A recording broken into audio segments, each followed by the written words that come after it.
you have the recent amendment which made the law a lot more specific. It raised the minimum term of punishment to 7 years with a maximum of life, and they categorized particular instances or circumstances under which rape takes place will have a minimum punishment of 10 years.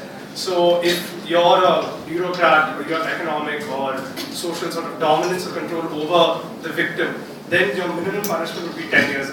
There's like a bunch of these, and they all sort of refer to this position where the victim really doesn't have an option, because that is the reality. Now, a lot of people, you'd have heard the Vishaka guidelines being mentioned a lot, so I thought I'd just run you guys through the Vishaka guidelines. So the Vishaka guidelines came up in 1997, so that's now been 16 years, and they arose because of a case in Rajasthan where there's a Rajasthan state government employee called Bhanwari Devi, and she was working to get rid of child marriage. Now this upset the landlords in that area, and they decided to teach her a lesson, this poor lower caste woman, by gang raping her. That's how they taught her the lesson. She went to court, and the Rajasthan High Court didn't give her justice. They sort of acquitted the accused, and so this case was taken up by an NGO called Vishaka. This went to the Supreme Court, and the Supreme Court laid down certain guidelines which are to be followed in the work environment. Now I'll just go through one or two of the guidelines which I thought are pertinent in light of what happened in the Tehelka case.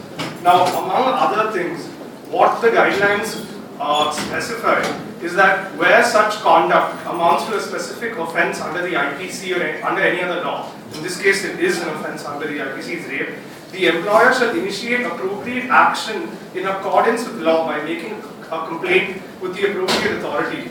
Now, in this case, she got the letter from the victim, and she just forwarded Tejpal's apology to her subordinates in Tehelka. She did not contact the authorities, pass on the letter, so right there it's violative of the Vishaka guidelines. They also say that where such conduct amounts to misconduct in employment as defined by relevant